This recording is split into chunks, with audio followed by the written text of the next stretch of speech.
Yo, good day, what's up mga kumpadre? Napakalawak ng tatalakayin natin sa video na to. At ito ay patungkol sa iilang tao na madalas ayaw makasalamuha at napakasobrang mahiyain. Ito yung mga introvert or mga taong introvert, basta ganun. At kung isa ka sa kanila or may pakiramdam din ng mga bagay na ganito, sa katawang lupa mo para sa itong video na to. At napakaswerte mo kaya tapusin mo tong video na to. Bago ang lahat, ako nga pala si Jonathan at may ilang karanasan na sa iilang taon ng pagtatrabaho at pati na rin sa pagnenegosyo. At dito sa video yung pinaggagawa ko, i-share ko sa iyo mga iilang bagay na napagtanto at napag-isipan na kahit papano may solid at napakatinding aral na pwede mong mai-apply sa buhay mo. Okay, simula na tayo. Isang solid na istorya muna kumpadre. Naalala ko lang yung panahon na empleyado ako at sa madalas na pagkakataon uso din yung mga grupo-grupo. At dahil nga meron tayong likas na kakayahan na makisalamuha ng mabilis at makisama sa iilang tao, lalong-lalo na sa mga trabaho natin or kahit sa mga eskwelahan na napasukan natin meron din mga taong taliwas or hindi natin katulad sa kakayahan na meron tayo. At yun yung mga sinasabi nila mga introvert or mga taong mahiyain, may sariling mundo daw at kung ano-ano pa. Nung nakaraan, nakita ko yung dating kasamahan ko or yung katrabaho ko na successful na sa buhay. Kamustahan, kwentuhan, at napakaraming bagay na amin napagkwentuhan at natutunan sa isa't isa ng mga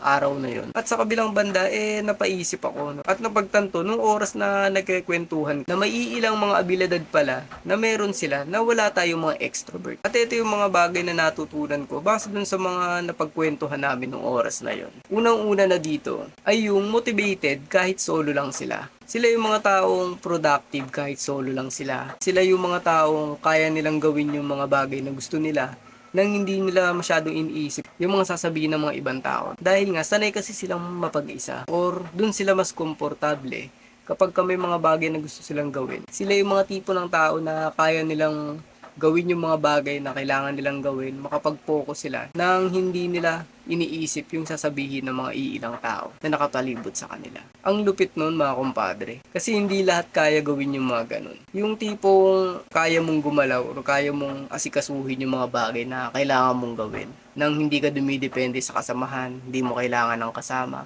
Kasi mas komportable ka na magagawa mo siya na solo ka lang. Halimbawa na lang dyan is yung nag-a-apply ka ng trabaho. Sa case ko kasi mga kumpadre, medyo nakakatawa to. Naalala ko lang nung una kasi nag-a-apply ako. Dahil first time ko nga mag-apply sa isang kumpanya. Nasanay ako na kapag nag-a-apply ako is marami akong kasama. So, nandiyan dyan yung mga barkada ko, yung mga iilang kaibigan na lahat kami sabay-sabay nagpapasa ng mga resume or nag-a-apply sa isang kumpanya. Tapos malulungkot yung iba at mabibigla kayo kasi isa lang nakapasa sa inyo, no? Dati kami, 5 kami nag-a-apply, tapos ang makakapasa lang 2. Madalas na nangyari sa pagkakataon na yun, kumpadre. Pero, etong mga taong introvert, kakaiba ito. Kasi sila, kaya nilang gumalaw o trabahuin yung mga bagay na gusto nilang gawin. Kahit na solo lang sila. At sa madalas na pagkakataon, halos lahat sila, nagtatagumpay. Yung mga ganun. Yun yung nakikita ko sa kanila. Seryoso sa mga bagay na kapag meron silang gagawin, talagang pagtutunan nila at siseryosohin yung bagay na yan. Hanggang magugulat ka na lang, tagumpay na. Kaya yun yung unang bagay na nakikita ko na nakakabilib sa mga tao na introvert. Lalo kapag nag-mature, na-realize na nila na kailangan nilang humarap sa tunay na buhay. Doon nagugulat ka na lang na sila ang bilis ng resulta. Tapos di mo alam kung ano mga pinaggagawa nila sa buhay. Kasi nga, masyado silang mga private na tao. At yung pangalawang katangian na nakakabilib na meron din sila, sanay silang mag-isip at madalas mabilis silang makaisip ng solusyon. Kahit na sila solo lang. Yung ganun, di katulad natin mga extrovert. Minsan matagal tayong sumulusyon ng mga problema. Minsan kailangan pa natin mag-inom, kailangan pa natin ng makakausap para maliwanagan yung kanya-kanyang utak natin. Yung iba dyan kailangan pa ng comfort, yung mga ganun, bago mapag-isipan at maging klaro yung utak mo para makapag-isip ng solusyon sa problema na kailangan mong solusyonan. Pero etong mga taong introvert, kakaiba tong mga to Dahil nga nasanay lang silang mag-isa, mabilis sila nakakapag-isip na hindi na kailangan mag-iinom-inom pa or may pagkwentuhan sa mga kaibigan bago maliwanagan yung pag-iisip nila. Kasi karamihan sa kanila, magkukulong lang sa kwarto yan.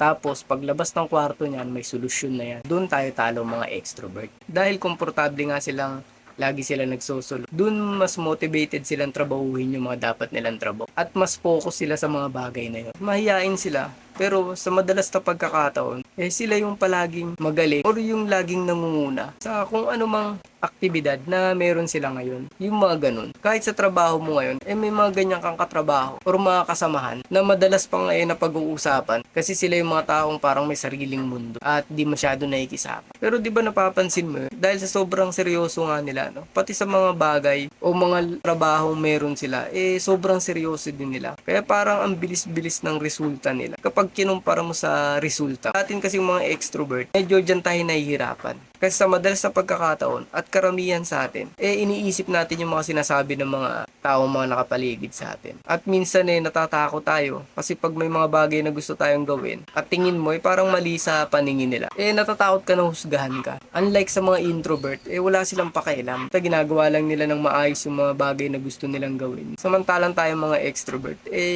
lagi tayong nakadepende. Kailangan pa natin ng puwersa at suporta ng mga barkada at kaibigan natin para makagalaw tayo o gawin natin yung mga bagay na gagawin natin. Basta ganun. At yung pangatlo na personal kong natutunan sa mga introvert, halos karamihan ng mga successful na tao, sila yung mga taong mga introvert. Meron kasi ako mga ilang artikulong nabasa na sa mga buhay ng mga sikat na mayayaman dito sa Pilipinas or kahit sa ibang bansa na yung mga tao sobrang dangyayaman ngayon. Sila yung mga taong introvert na lagi silang focus sa ginagawa nila. Lagi silang mapag-isip, lagi silang mapag-isa. Wala silang ibang ginagawa kundi mag-isip at mag-execute lang na hindi nila iniintindi yung sasabihin ng ibang tao. Hanggang magugulat na lang sila na maganda na pala yung resulta na ginawa. Tayo mga extrovert, nakikita natin yung mga bagay na yun. Pero hindi lang natin napapansin na yung mga ganong katangian nila, yun yung mga katangian na wala tayo. At marami rin mga introvert na hindi pa nila nadidiscover yung mga ganyang abilidad na meron sila. Na wala tayong mga extrovert. Bawa na lang din dyan yung bagay na pinagagawa ko ng ganito. 5 or 3 years ko pa siyang naisip na gawin.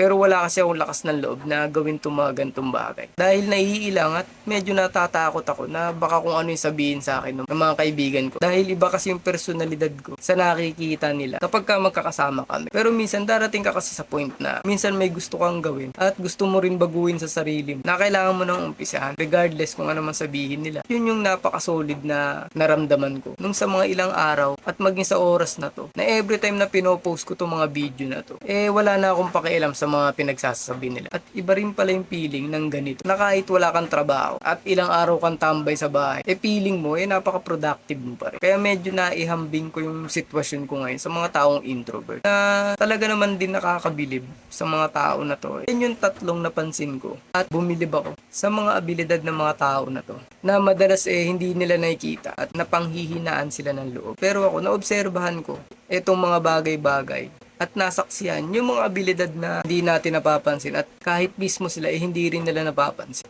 na napakaswerte pala ng mga taong to. At kung ikaw ay introvert at alam mo sarili mo na may gantong pakiramdam ka rin, try mong lakasan ng konti yung sarili mo at malaki ang tsansa na mabilis kang umasenso at magawa yung mga bagay na gusto mong gawin na hindi mo iniisip yung sasabihin ng ibang tao. Napakasolid din pala kumpadre yung pakiramdam na hindi mo iniisip yung sasabihin ng iba. Basta nagagawa mo yung mga bagay na gusto mong gawin na hindi ka nakakaargabyado ng ibang tao. At kung ikaw yung panapag-iisipan yung mga bagay na nabanggit ko, dadating din yung panahon at oras na magiging ready ka na rin na humarap sa totoong buhay. Sobrang lawak ng topic na to, kumpadre. At marami ka pang matututunan sa mga susunod na tatahakin mo. Samahan mo na rin ng konting dasal, kumpadre. Paano ka magkakaroon ng lakas ng loob? At sure naman tayong hindi ka pababayaan ni Lord. Lagi mong tatandaan na hindi na uso ang paunahan umangat, kundi padamihan ng achievement sa buhay. At kung ano man yun, ikaw lang nakakalam ng mga bagay na yan. Solid yung abilidad na yan, kumpadre. Gamitin mo yun sa magandang paraan. At muli, ako nga pala si Jonathan Talibong. At kung bakit ako gumagawa ng mga video ganito, para kahit papaano yung magkaroon tayo ng mabuting ambag sa social media na mapapanood ng mga tao at ng mga susunod na henerasyon. Promote ko na rin pala yung aking munting negosyo. So, itong serbisyo na to para sa mga taong mahihain. Nagko-cover kami ng iba't ibang mahalagang okasyon katulad ng mga kasal, birthday at kung ano-ano pa. At kung kayo yung mga couple na nagpaplano at nagbabalak ng magpakasal at naghahanap kayo ng mga solid na maniniyot para gumawa ng solid din na memorabilia sa napakahalagang araw, kami nang bahala doon. At hindi na yung pababayaan na masayang yung pagtitiwala nyo para gawin namin yung serbisyo. Matagal na yung pinag-aralan at pinagtuunan ng panahon para makagawa ng mga solid na memorabilia para sa napakahalagang okasyon ng buhay nyo. Huwag na po kayo mayang mag-inquire dito at pag-usapan natin yung mga bagay-bagay na yan. At dahil bago pa lang pala ako dito, share mo na rin pala tong video na to at comment ka na rin kahit maayos o maganda para ganahan naman tayo maglabas ng mga maayos na video na katulad nito. Okay, time na ako.